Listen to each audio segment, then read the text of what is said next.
Mwiriwe neza mwebwe mwese mukunda makuru ya The Point Africa. Uyu ni umwanya makuru mu Kinyarwanda asoza uyu munsi. Na makuru yacu ari buze kwibanda ku ngingo z'ingenzi zikurikira.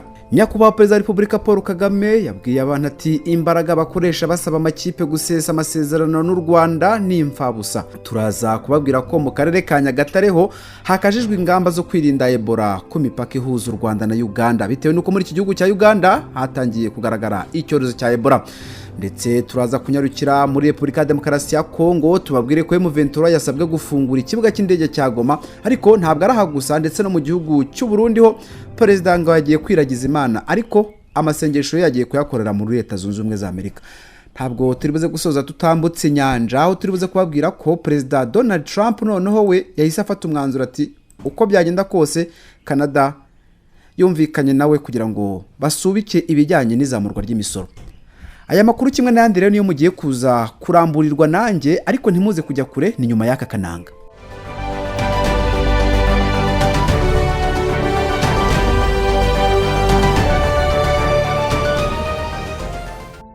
Ndongeye mbaye ikaze makuru yacu mu buryo burambuye. Na makuru mwategure kandi mugiye kugezwaho nanjye nta Kirutimana Alfred. Imbaraga bakoresha basaba amakipe gusesa amasezerano n'u Rwanda ni imfabusa, ni ibyagarutswe na Perezida wa Repubulika agaruka kuri DRC.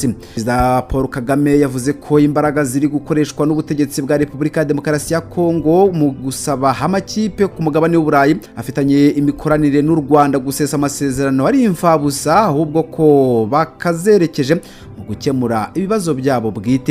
Perezida Kagame yabigarutseho mu kiganiro yagiranye n'umunyamakuru wa CNN Larry Madao. Uyu Madao aturuka muri Kenya, ariko akora CNN cyagarukaga ku ngingo zitandukanye, by'umwihariko ku bibazo by'umutekano muke mu burasirazuba bwa Repubulika ya Demokarasi ya Congo.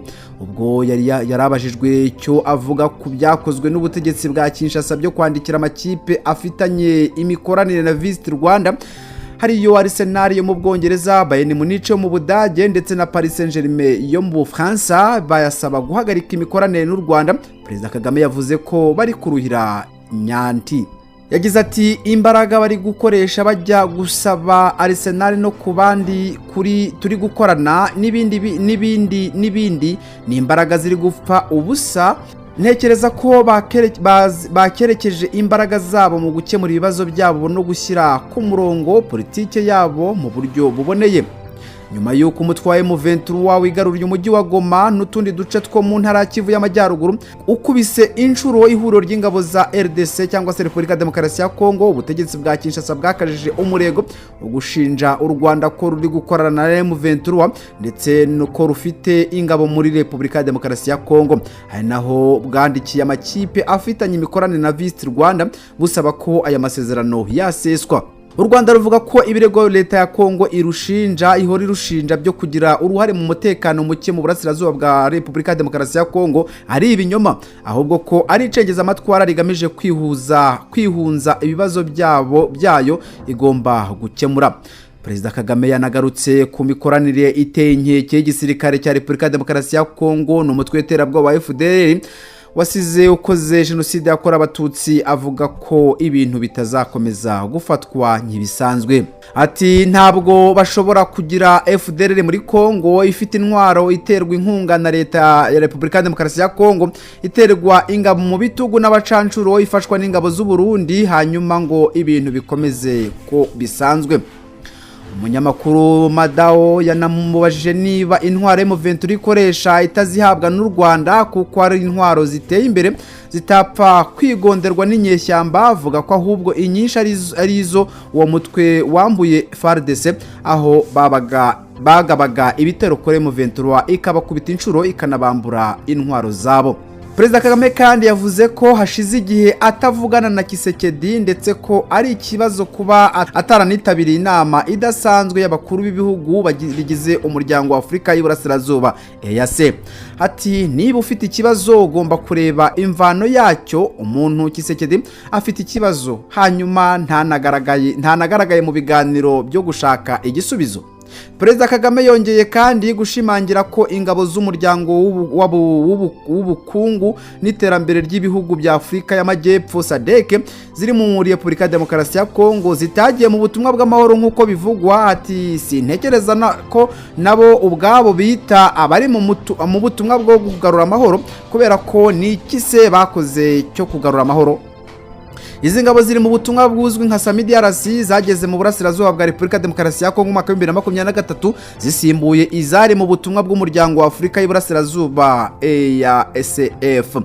Umwihariko wa SAMIDRC yari ifite nuko yari yemeje kurwanya M23 bitandukanye n'ibyo ingabo zo muri East Africa zo zari zifite inshingano yasabwaga kwitambika impande z'amashyamiranye mu gihe hari hategerejwe imishyikirano.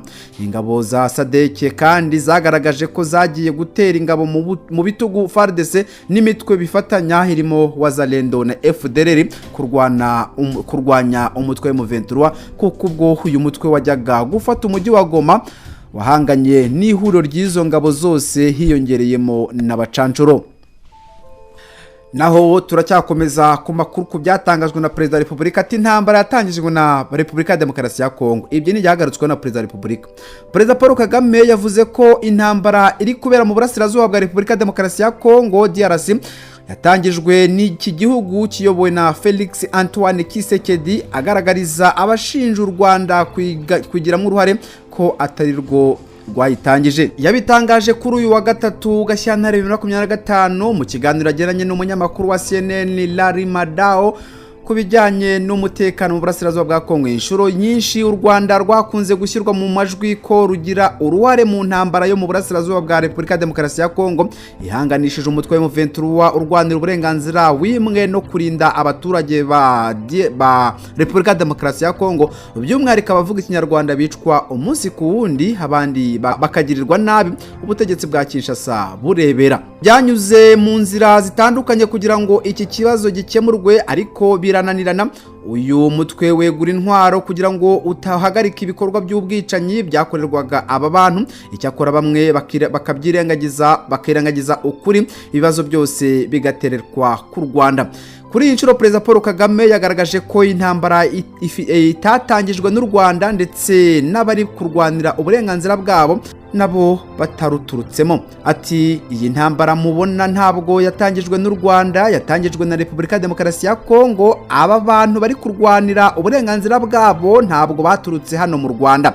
Perezida Kagame abajijwe niba intambara iri kuba muri Repubulika ya Demokarasi ya Kongo itazakwira mu karere kose, yasubije ko nta muntu urajwe inshinga n'intambara.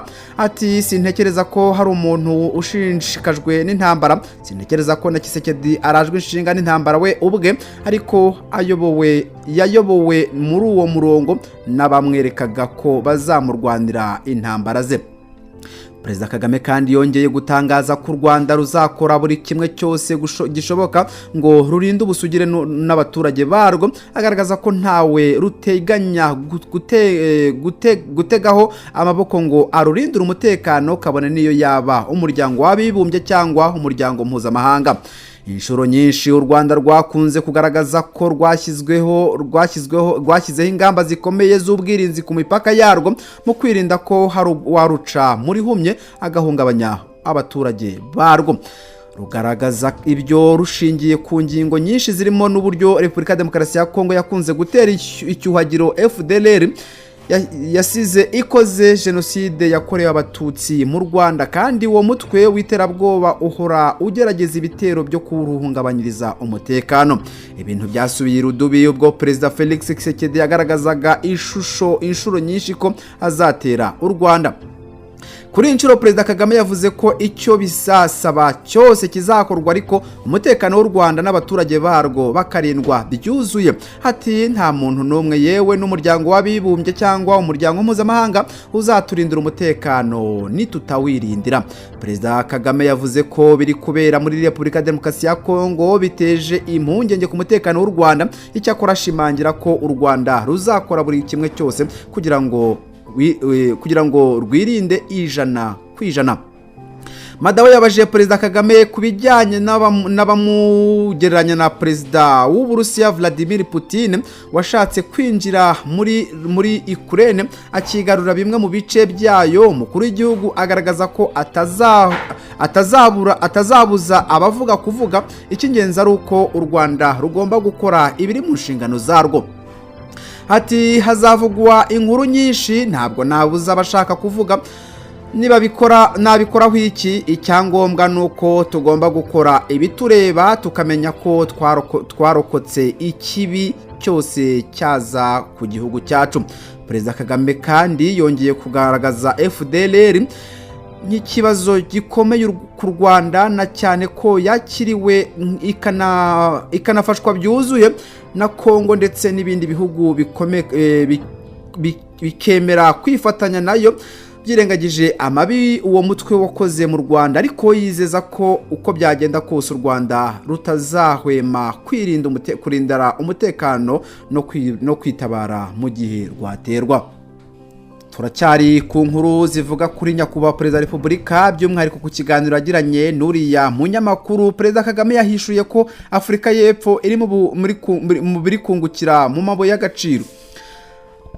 Gute rero? Perezida Kagame yagaragaje ko Afurika y'Epfo n'ibihugu bimwe byo mu karere ku mugabane w'Uburayi hari byo byungukira cyane mu bucukuzi bw'amabuye y'agaciro yo muri Repubulika ya Demokarasi ya Kongo. Yabigarutseho kuri ya 23 Gashyantare 2025 n'ubundi bwagirana ikiganiro na wa munyamakuru kuri CNN. Umunyamakuru yabajije Perezida Kagame niba ko ku Rwanda rukura amabuye y'agaciro yo mu bwoko bwa coltan muri DRC, amusubiza ko bihabanye n'ukuri kuko u Rwanda rufite ibirombe rucukuramo ayo mabuye. Ati ndagutumiye nzakwereka aho ducukura coltan. Abajijwe kubijyanye niba hari andi mabuye y'agaciro u Rwanda rwaba rucukura muri Repubulika ya Demokarasi ya Kongo nk'uko bikunze kugaragazwa n'ubutegetsi bwa Repubulika ya Demokarasi ya Kongo, Perezida Kagame yahishuye ko abungukira muri ibyo bikorwa ari Afurika y'Epfo n'ibindi bihugu bitari u Rwanda. Ati ibyo ntacyo mbizeho kubera ko icyo ntigishobora kuba ikibazo. Abantu bari kungukira muri ayo mabuye y'agaciro ya Repubulika ya Demokarasi ya Kongo kurusha undi uwo ari we wese ni Afurika y'Epfo n'abo banyaburayi. U Rwanda rugaragaza ko munsi y'ubutaka bwarwo harimo toni miliyoni 112 z'amabuye y'agaciro y'ubwoko butandukanye, afite agaciro ka miliyari 150 z'amadolari y'Amerika, kandi ubushakashatsi bugikomeje. Ubushakashatsi bwakozwe mu mwaka wa 2017 bwagaragaje ko mu Rwanda hari uduce 52 turimo amabuye y'agaciro, aho utugera kuri 37 twamaze gutangwamo impushya z'ubucukuzi. Uduce 10 ntituratangira gukorerwamo ubwo bucukuzi mu buryo bwemewe, mu gihe 5 turi ahari ibyanya bikomye bya pariki. U Rwanda rufite amabuye y'agaciro mu butaka bwarwo atandukanye, ndetse kuri ubu rufite n'inganda ziyatunganya zirimo urutunganya zahabu ndetse n'urutunganya coltan. Umwaka ushize urwego rw'igihugu rushinzwe mine na peteroli na gaze RMB rwatangaje ko amabuye y'agaciro yoherejwe mu mahanga mu mwaka wa 2023 yinjirije u Rwanda asaga miliyari 1 ndetse n'igice kimwe y'amadolari y'Amerika, avuye kuri miliyoni 772 z'amadolari y'Amerika ku mwaka wari wabanje.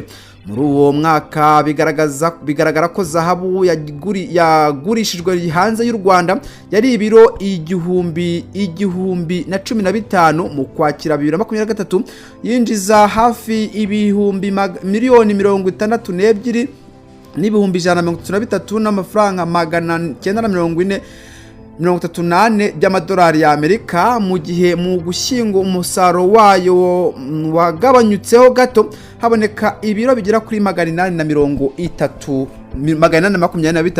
byinjije amadolari y'Amerika ibihumbi 52,961 nabo mu Kuboza 2023 zahabu yagurishijwe hanze y'u Rwanda. Nta muntu numwe uzaturindira umutekano nk'uko perezida akomeje kubigarukaho. Reka dukomeze tunyaruke cyane. U Rwanda rwanenze amahanga akomeje kwirengagiza nkana impamvu y'intambara muri DRC. Minisitiri w'Ububanyi n'Amahanga Olivier Nduhungire yagaragaje ko ikibazo gikomeye gituma n'intambara idahagarara mu burasirazuba bwa Repubulika Demokarasi ya Kongo hari uko umuryango mpuzamahanga ukomeje gutesha agaciro uburemere bw'iki kibazo bigizwemo uruhare na bimwe mu bihugu byo mu burasirazuba bw'isi byamunzwe no kubogama. Yabigarutseho mu kiganiro kirambuye yagiranye na Al Jazeera cyagarukaga ku mutekano muke mu burasirazuba bwa Repubulika Demokarasi ya Kongo. Yagarutse ku nkomoko y'ikibazo uhereye ku bukoroni aho u Rwanda rwambuwe ibice byarwo bikomekwa ku bindi bihugu birimo na Repubulika Demokarasi ya Kongo, ibyo bice bikajyanwa n'abaturage, ariko Repubulika Demokarasi ya Kongo ikaba igihugu rukumbi cyanze kwemera abo bantu nk'abaturage bayo. Minisitiri Nduhungire yanyuze mu nzira zose zatumye M23 ifata intwaro, agaragaza uburyo intumwa z'uyu mutwe zamaze amezi hafi 18 Kinshasa zarabuze abo baganira ku kibazo bafite, ndetse na nyuma yo kwegura intwaro hagasinywa amasezerano, ariko Repubulika Demokarasi ya Kongo ikatera ishoti. Yashimangiye ko ibyo byose umuryango mpuzamahanga ubyirengagiza nkana ugashyigikira leta ya Kinshasa. Yagaragaje ko kwirengagiza gusa n'ukwabaye mbere gato ya mwaka 1994 aho umugambi wa jenoside wategurwaga mu Rwanda bakavunira ibiti mu matwi kugeza jenoside yakorewe abatutsi mu mwaka 1994 ishyizwe mu bikorwa, abarenga miliyoni bagahasiga ubuzima, abayikoze bagakomezanya iyo ngengabitekerezo mu burasirazuba bwa Repubulika Iharanira Demokarasi ya Kongo. Yagaragaje uburyo uwo muryango wirengagije FDLR yasize ikoze jenoside mu Rwanda, none ikaba imaze imyaka hafi 30 mu burasirazuba bwa Repubulika Demokarasi ya Kongo, aho ibangamiye umutekano w'u Rwanda, ariko byose bikirengagizwa nkana. Ati dufite nk'ikibazo cy'itsinda ry'impuguke za Loni, ni itsinda rigendera ku izina gusa kubera ko ribogama cyane abarigize bafata uruhande rumwe, ntibahe agaciro ikibazo cya FDLR, ndetse ntibavuge ubugizi bwa nabi bagirirwa abanyekongo no mu bwoko bw'abatutsi. Mu nyandiko zabo ntaho ubona ibyo bintu. Minisitiri Nduhungire yatanze urugero ku kibazo cyabaye mu gace kitwa Nturo muri teritwari ya Masisi, aho mu kwakira kwa 2023 imitwe yitwaje intwaro nka Wazalendo Nyatura ifatanyije n'igisirikare cya Kongo FARDC batwitse ingo zigera kuri 300 z'abanyekongo bo mu bwoko bw'abatutsi, ariko iryo tsinda rya Loni rirarumira. Ati sinigeze mbona n'umuntu n'umwe wo mu muryango mpuzamahanga, akanama ka Loni gashinzwe umutekano cyangwa uwo muri iryo tsinda rya Loni ry'inzobere anenga icyo kibazo. Umuryango mpuzamahanga urabogama ku buryo buteye agahinda, bigatuma ibi bibazo bidakemuka. Muri iki kiganiro yanagarutse ku ruhare rw'ubutumwa bwa Loni bwo kugarura amahoro muri Repubulika Demokarasi ya Kongo buzwi nka MONUSCO, bugiye kumara imyaka isaga 26 ntacyo bugeraho. Yagaragaje ko ubu butumwa aho gukemura ikibazo ababurimo bakomeza kubiteza, ari nako bakandagira amahame ya Loni nkana. Yibukije ko zimwe mu nshingano akanama ka Loni gashinzwe umutekano kahaye Monique yaje kuba MONUSCO ari uguhashya burundu FDLR ndetse n'indi mitwe yose iri hara muri karagace, ariko byarayinaniye kuko imitwe yitwaje intwaro ibarizwa muri Repubulika Demokarasi ya Kongo yikubye inshuro zitabarika. Naho abasirikare bari gupfira inyungu z'amabuye y'agaciro ufite muri DRC. Uyo ni Makoro avuga kuri Ramaphosa. Ati kirero umuvugizi wa guverinoma y'u Rwanda Yorande Makoro yagaragaje ko imyitwarire ya perezida wa Afrika y'Epfo Cyril Ramaphosa nta kifasha mu kugeza Repubulika Demokarasi ya Kongo ku mahoro, ahubwo ko abasirikare be bakomeje gupfira muri iki gihugu kubera inyungu bafite mu bijyanye n'ubucukuzi bw'amabuye y'agaciro.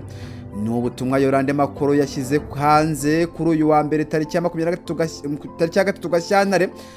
Yasubizaga ubutumwa burebure bwashyizwe hanze na Perezida Cyril Ramaphosa, ashimangira ko atateze gukura ingabo ze muri Repubulika Demokarasi ya Kongo, ko ahubwo ari kureba uko zakongerwa ubushobozi haba umubare n'ibikoresho.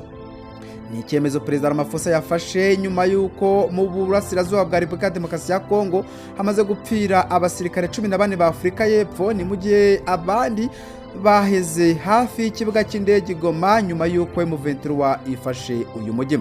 Ingabo za Afurika y'Epfo ziri muri DRC aho zifatanya n'ingabo za FARDC kurwanya umutwe wa M23. N'ubutumwa butavugwaho rumwe kuko Cyril Ramaphosa avuga ko bugamije kugarura amahoro mu gihe abandi bo bagaragaza ko inzi ngabo ziri ku rugamba kandi M23 yiteguye kuzirasaho nk'umwanzi bari guhangana. Abinyujije kuri X cyangwa se Twitter, Yolande Makoro yagaragaje ko Perezida Cyril Ramaphosa akwiriye kubwiza ukuri abaturage be mu kumpamvu ingabo zabo ziri muri Repubulika ya Demokarasi ya Kongo. Ati abanyafurika y'Epfo bakwiriye kumenya ukuri, ntabwo uri gufasha abaturage ba Repubulika ya Demokarasi ya Kongo kugera ku mahoro, uri kohereza ingabo zawe ngo zirwane intambara ya Perezida Tshisekedi yo kwica abaturage be, kandi imvugo nkizi nizo zituma Perezida wa Kongo akomeje gutsimbarara mu gihe ibibazo bikomeje kubaho. Yolande Makoro yakomeje agaragaza ko Perezida Ramaphosa yohereje ingabo muri Repubulika ya Demokarasi ya Kongo kubera inyungu afite mu bijyanye n'ubucukuzi bw'amabuye y'agaciro. Ati bwiza ukuri abaturage bawe ku bijyanye n'inyungu bwite ufite mu bucukuzi bw'amabuye y'agaciro muri Repubulika ya Demokarasi ya Kongo. Ikibabaje ni uko uzi inyungu arizo abasirikare ba Afurika y'Epfo bari gupfira. Yolande Makoro atangaje ibi mu gihe hari amakuru avuga ko Afurika y'Epfo iri muri gahunda yo kohereza izindi ngabo n'ibikoresho muri Kivu y'Amajyepfo, aho M23 igeze mu rugamba ivuga ko rugamije kubohora abanyekongo by'umwihariko abavuga ikinyarwanda bamaze igihe kinini batotezwa. Umwuka ukomeje kutaba mwiza hagati y'u Rwanda na Afurika y'Epfo biturutse ku magambo Perezida Cyril Ramaphosa aherutse gutangaza yita ingabo z'u Rwanda inyeshyamba.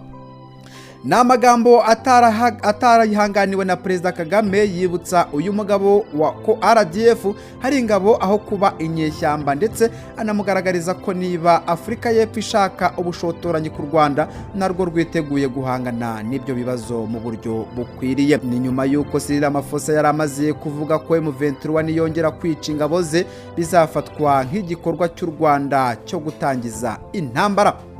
Naho umucamanza yemye umunyamakuru Nsengimana ijambo mu rukiko kubera kurenga ku mabwiriza. Byagenze gute rero? Umucamanza mu rukiko rukuru rwa Kigali yemye ijambo umunyamakuru Nsengimana Theoneste wo mu Bavu TV kubera kurenga ku mabwiriza yamuhaye. Nsengimana akurikiranweho ibyaha byo kuba mu mutwe w'abagizi ba nabi cyangwa kujyamo no gutangaza amakuru y'ibihuha. Ni ibyaha bikekwa ko yakoze mu mwaka wa 2021, areganwa n'abandi bantu 8 baregwa ibyaha birimo gucura umugambi wo icyaha cyo guhirika ubutegetsi bw'u Rwanda, barimo abayoboke b'ishyaka rya Darufa Umurinzi. Ubwo yireguraga ku byo akurikiranyweho kuri tariki 4 Gashyantare 2025, yakanye ibyaha aregwa byose, yemeza ko n'ibimenyetso ubushinjacyaha bukoresha bumurega bidakwiye guhabwa ishingiro kuko byafashwe mu buryo bunyuranye n'amategeko. Muri ibyo bimenyetso harimo ikiganiro Nsengimana Theoneste yagiranye n'uwo yise inkoramutima Ingabire Victoire Umuhoza wita umuhoza wa Darufa Umurinzi. Yavuze ko kitarahabwa agaciro kuko icyo kimenyetso cyafashwe mu buryo butubahirije amategeko. Ikindi kimenyetso ubushinjacyaha bugaragaza ni itangazo ryanyujijwe ku bitangazamakuru bya Nsengimana rihamagarira abantu kwitabira umunsi wa Ingabire Day. Kuri icyo Metre Bikotwa Bruce yavuze ko iryo tangazo ridafite aho rihuriye no kuba mu mutwe w'abagizi ba nabi, ahubwo ko ari irirebana n'uwo munsi wa Ingabire Day, kandi ko ritagaragaza ubushake bwo gukora icyaha.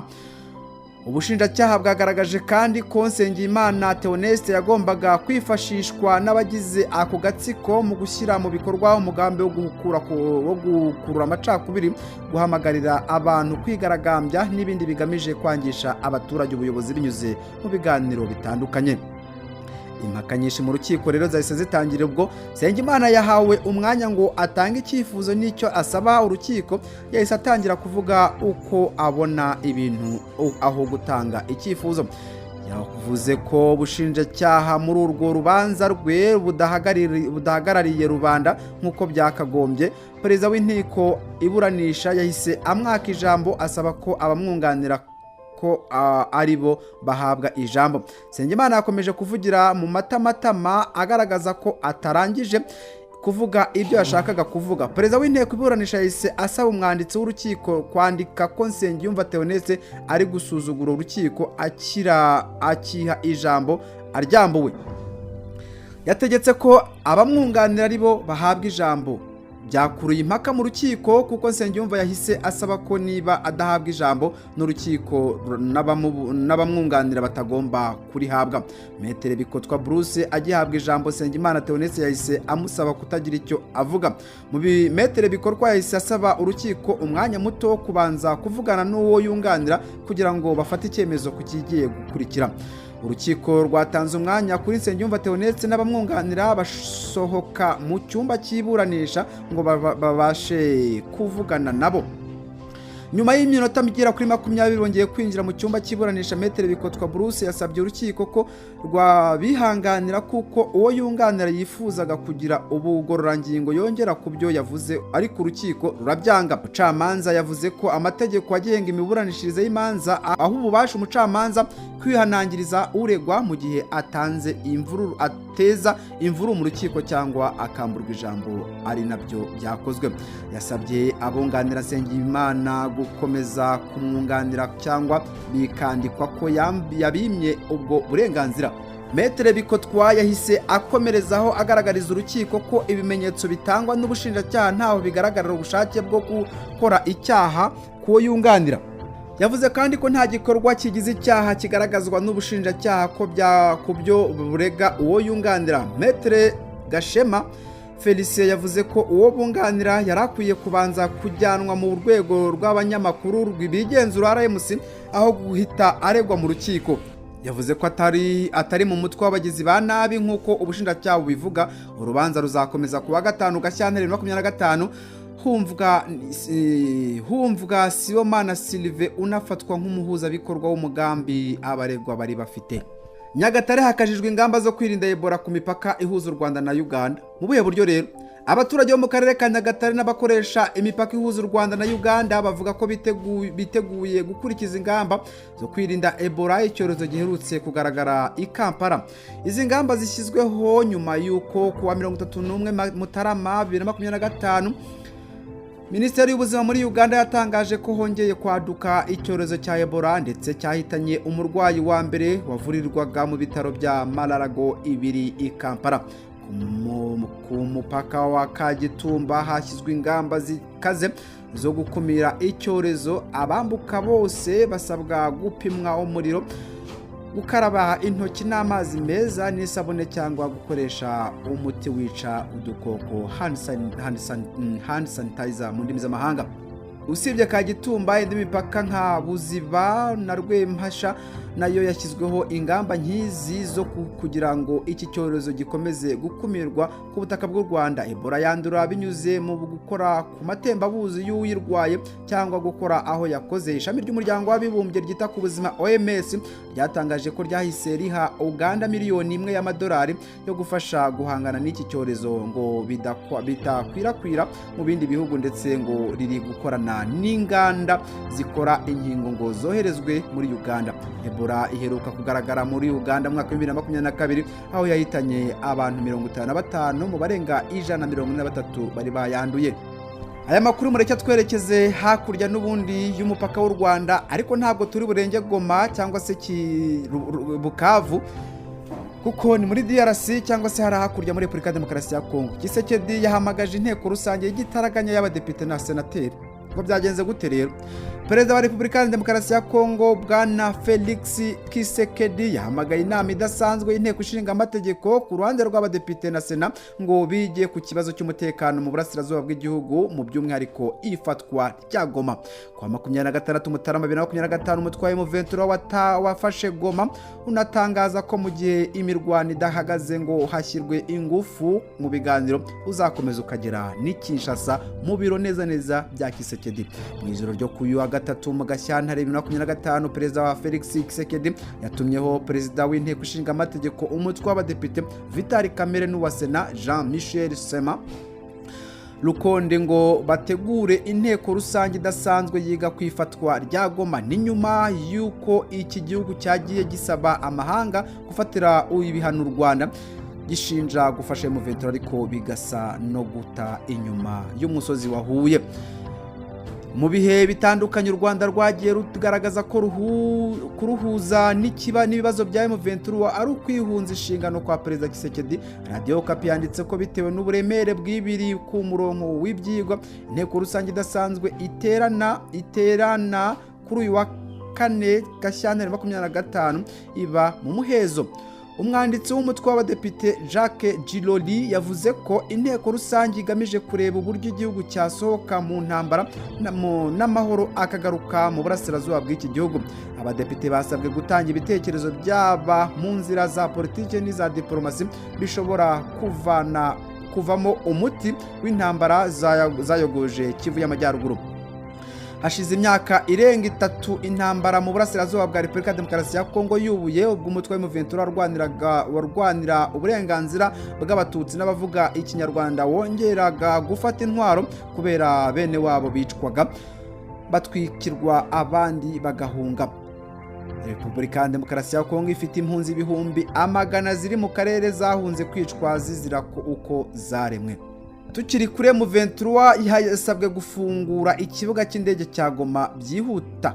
Ngo gute rero umuhuza bikorwa w'umuryango w'abibumbye ushinzwe ibikorwa by'ubutabazi muri Repubulika Demokarasi ya Kongo Bruno Le Marquis yasabye umutwe wa M23 gufungura ikibuga cy'indege mpuzamahanga cya Goma umaze iminsi ugenzura. Kwa 26 Mutarama 2025 M23 yabanje gufungwa ikirere cy'iki kibuga cy'indege kubera ko ingabo za FARDC n'imitwe bafatanyije zagikoreshaga zihanyuruza intwaro zicisha abasivile. Kwa 28 Mutarama 2025 nibwo M23 yemeje ko bamaze gufata ikibuga cy'indege cyose cya Goma nyuma y'amasaha atageze kuri 48 umujyi wa Goma uri mu maboko yawo. Kuva uyu mutwe wirukana ingabo za guverinoma muri Goma, amatangazo asohoka buri munsi asaba ko bafungura ikibuga cy'indege cya Goma. Mu itangazo ryasohotse kuri uyu wa 4 Gashyantare 2025 Le Marquis yasabye M23 gufungura ikibuga cy'indege cya Goma kugira ngo abaturage ubutabazi bugire ku baturage. Ni ubutabazi bw'imiryango mpuzamahanga iherutse kurira indege ubwo rwari ruhinanye ikabango ishaka kugaruka muri Goma nyuma y'uko M23 itinze abo bari bahanganye. Marquis avuga ko nyuma y'imirwano y'injyana muntu yagize ingaruka zikomeye ku buzima bw'abantu, Goma iri guhura n'ikibazo cy'ubutabazi kubera ifungwa ry'ikibuga cy'indege.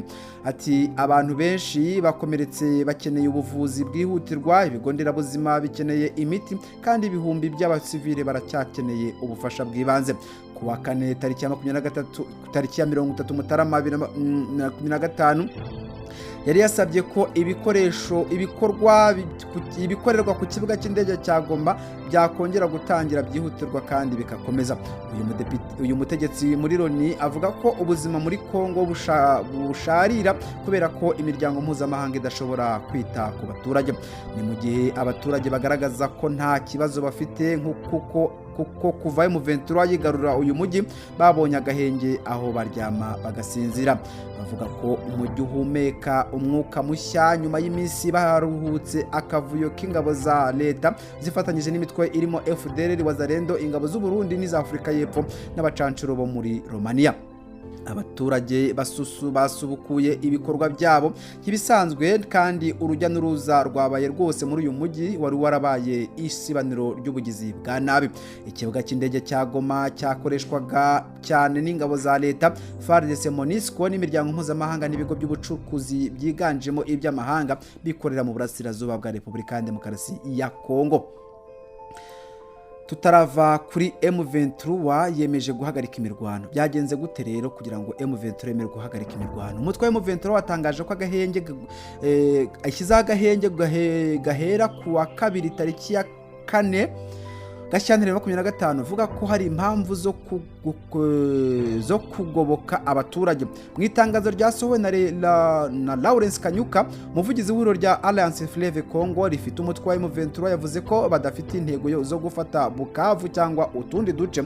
Itangazo risohotse nyuma yuko kuva mu mpera z'icyumweru gishize havuzwe imirwano mu gace kegereye ikibuga cy'indege cya Kavumu muri teritwari ya Karehe. Kanyuka yashinje ingabo za leta FARDC gukoresha indege ya gisirikare ku kibuga cy'indege cya Kavumu ndetse no kurundayo za bombe, avuga ko bizica abasivile mu bice bagenzura. Uruhande rwa leta ntacyo ruvuga ku gahenge gatangajwe na M23 cyangwa ku byo ivuga ko FARDC irimo gukora ku kibuga cy'indege cya Kavumu kiri ku kilometero zigera hafi kuri 40 uvuye mu mujyi wa Bukavu. Uruhande rwa leta ruvuga ko rutazigera ruganira n'inyeshyamba za M23 zigenzura umujyi wa Goma. Hagati aho, mu rwego rwo gukemura ikibazo cy'umutekano muke mu burasirazuba bwa Kongo, Perezida William Ruto wa Kenya yemeje ko kuwa gatanu no kuwa gatandatu w'iki cyumweru nyine turimo Dar es Salaam muri Tanzania hazaterana inama idasanzwe izahuza imiryango y'ibihugu bya EAC ndetse na SADC. Ntibizwi niba ako gahenge M23 itangaje leta ya Kongo ikemera kuko mu bihe bitandukanye hatangazwa gahenge leta nayo igatangiza ibitero. Icyakora M23 ivuga ko izakomeza kwirwanaho mu gihe cyose uyu mutwe uzajya ugabwaho ibitero, usaba leta ko wakwemera ibiganiro nawo mu mahoro ngo hashakwe umuti urambye. Reka amakuru twambutsa Akanyaru cyangwa se Ruhwa maze tujye gusura wo bita Ndayishimiye. Uyu Ndayishimiye ni perezida w'u Burundi. Ndayishimiye yagiye mu masengesho muri Amerika gukora iki rero. Aya masengesho azayoborwa nande? Varisto Ndayishimiye, perezida w'u Burundi, yarekeje muri Leta Zunze Ubumwe za Amerika hari kumwe n'umugore wiwe, aho bagiye kwifatanya n'abanyamerika mu masengesho yo gusabira icyo gihugu cy'igihangange ku isi. Ku gicamunsi cyo kuri uyu wa mbere tariki ya 3 Gashyantare 2025 nibwo perezida Ndayishimiye na Angeline Ndayubaha bafashe rutemikirere bajya i Washington DC. Ibiro by'umukuru w'igihugu cy'u Burundi Ntare Rushatsi byanditse kuri X ko yitabiriye ayo masengesho azaba kuwa gatanu ndetse no ku itariki 3 Gashyantare ku butumire bwa Amerika. Abitabira ayo masengesho yo gusabira Amerika barimo abagize guverinoma ya USA, abagize inteko ishinga amategeko y'icyo gihugu n'abahagarariye ibihugu byabo mu bya diplomasi muri Washington. Yitabirwa kandi n'abahagarariye umuryango w'abibumbye n'abayobozi b'ubucuruzi muri Amerika no hanze yayo. Hari amakuru avuga ko muri Amerika Perezida Ndayishimiye azaganira n'abategetsi bakomeye hirya no hino ku isi, aho azabagezaho uko igihugu cye kigeramiwe n'ubukene. Byitezwe ko uyu mugabo ushuditse na Kisekedi azatakambira abo bategetsi kugira ngo bafatire u Rwanda ibihano nk'uko amaze iminsi abisaba umunsi ku wundi. Kwa 31 Mutarama 2025 Ndayishimiye yabwiye abahagarariye ibihugu byabo mu Burundi ko niba nta gikozwe ku Rwanda akarere kose kazagira intambara. Perezida Ndayishimiye yavuze ko bazi ko u Rwanda rufite imigambi yo gutera u Burundi, ariko ko abarundi bazi kandi bazirwanaho. Yavuze ibi mu gihe u Burundi bukomeje gukorana na FDLR ndetse na FARDC, Wazalendo, SADC n'imitwe y'inyeshyamba yose yateraniye M23. Perezida Ndayishimiye amaze igihe agaragaza ko azafasha uwo ari we wese guhirika ubutegetsi bw'u Rwanda yita gashoza ntambara mu karere k'ibiyaga bigari. Minisitiri w'intebe wa Canada Justin Trudeau yatangaje ko yumvikanye na perezida wa Leta Zunze Ubumwe za Amerika Donald Trump ko agiye kongeraho iminsi 30 ku gihe ibicuruzwa biva Canada bizatangira gusoreshwa 25%. Abayobozi ku mpande zombi baganiriye ikiganiro kuri telefone. Trudeau yizeza Trump gukaza umutekano ku mipaka ihuza ibihugu byombi, bityo bumvikana ko gusoresha umusoro uhanitse biva muri Canada byaba bisubitswe nibura iminsi igera kuri 30. Iri tangazo rije nyuma y'uko Trump watangaje ko agiye gusinya itegeko rishyiraho umusoro wa 25 ku bucuruzi bikomoka muri Mexique, Canada, mu gihe biva mu Bushinwa bizajya bisoneshwa 10% ryonyine. Naho muri gihugu cya Syria ho amatora ya perezida ashobora kuba nyuma y'imyaka 5. Perezida w'agateganyo wa Syria Ahmed al-Shahara yongeye kuvuga ko gutegura amatora y'umukuru w'igihugu bishobora gutwara imyaka hafi 4 kuko hari ibigikeneye kuvugururwa birimo n'itegeko nshinga kugira amatora agende neza. Iyo bitangaje kuri uyu wa gatatu Gashyantare 2025 nyuma y'icyumweru kimwe agizwe perezida w'agateganyo wa Syria asimbuye Bashar al-Assad. Mu kiganiro yagiranye n'igitangazamakuru cyigenga cyo muri Syria yavuze ko amatora azaba nko mu myaka 4 iri imbere. Naho Dmitry Medvedev wayoboye Uburusiya yise Zelensky umubeshyi. Dmitry Medvedev wigeze kuyobora Uburusiya yise perezida wa Ukraine Vladimir Zelensky mu mbabarire umubeshyi nyuma yuko aherutse guhakana ko inkunga Leta Zunze Ubumwe za Amerika yahaye igihugu cye mu ntambara ahanganyemo n'Uburusiya zitagera kuri miliyari 200 z'amadolari ndetse atazi n'icyo zakoze. Medvedev usigaye ari umuyobozi wungirije w'akanama gashinzwe umutekano mu Burusiya yavuze ko Zelensky abeshya ndetse amushinja we na bagenzi be bafatanyije kuyobora ko bakoresheje inkunga bahawe nabi. Abinyujije ku rukuta rwe rwa Telegram kuri wa gatatu Gashyantare 2025 Medvedev yagize ati Zelensky na bagenzi be biyemereye n'umutima mwiza ko bakiriye arenga miliyari 100 z'amadolari. Wa kabiri Gashyantare 2025 Perezida Zelensky yahakanye inkunga za Leta Zunze Ubumwe za Amerika yahaye igihugu cye mu ntambara ahanganyemo n'Uburusiya guhera 2022 avuga ko amafaranga yakiriye ari miliyari 75 gusa ndetse n'ubundi bufasha mu bikoresho bya gisirikare ariko atagera kuri miliyari 200 nk'uko byatangajwe na Donald Trump. General Ken Rugaba yakebuye Julius Malema wibasiye Perezida Kagame na Museveni. Umugaba mukuru w'ingabo za Uganda General Muhoozi Ken Rugaba yakebuye umuyobozi w'ishyaka rya Economic Freedom Fighters EFF Julius Malema wibasiye Perezida Kagame na Yoweri Kaguta Museveni wa Uganda abashinja uruhare mu ntambara yo mu burasirazuba bwa Repubulika Demokarasi ya Congo ndetse no mu rupfu rw'abasirikare ba Afurika y'Epfo bayiguyemo. Mu ijambo rye ryo ku itariki ya 3 Gashyantare Mutarama Malema yasabye ubutegetsi bwa Afurika y'Epfo kudakomeza gufata u Rwanda nk'inshuti ashinja Perezida Kagame gufasha M23 no kugira uruhare mu rupfu rw'abasirikare ba Afurika y'Epfo bakomeje kuborera muri DRC nk'uko yabitangaje. Mu gusubiza ku byatangajwe na Julius Malema General Ken Rugaba abinyujije kuri X kuri uyu wa 4 Gashyantare 2025 yabwiye Malema ko atagomba gusebya base na base wabo aho akaba yavugaga se Museveni na Perezida Kagame akunze kwita se wabo kuko Malema yari yagarutseho abibasira. Perezida Macron yijeje gukuba kabiri ingengo y'imari ishyirwa mu gisirikare cy'Ubufaransa. Perezida Emmanuel Macron yatangaje ko Ubufaransa bugiye gukuba kabiri ingengo y'imari ishyirwa mu gisirikare cy'iki gihugu ndetse anakangurira ibindi bihugu bigize umuryango w'ubumwe bw'Uburayi kongera amafaranga bishora mu rwego rw'umutekano. Reka amakuru tuyasoreze aho Trump yasubitse imisoro ihanitse yashyirwaga ku bicuruzwa biva muri Mexique. Perezida Donald Trump yatangaje ko ahagaritse icyemezo cyo guca umusoro wa 25% ku bicuruzwa byinjizwa muri Amerika bivuye muri Mexique kubera ikiganiro kizagiranye na Perezida Claudia Sheinbaum Padro. Icyemezo cya Trump kisubitswe mu gihe cy'ukwezi kumwe gusa. Trump yarashyizeho imisoro ya 25% ku bicuruzwa bikomoka muri Canada na Mexique kubera abimukira benshi binjira muri iki gihugu binyuranyije n'amategeko n'ubucuruzi bw'ibiyobyabwenge bukorewe ku mipaka ihuza ibihugu byombi. Reka mbashimire mwebwe mwese mwakomeje kudukurikira muri aya makuru ni tuyasoreje. Reka tukomeze tubashishikarize gukomeza gukurikirana ibindi biganiro bica kuri The Point Africa. Mukomeze Imana ibahundagazeho amahoro n'amafaranga kandi mugire ibihe bizira umunabi. Ciao ciao munabi. Ciao ciao munabi. Ciao ciao munabi.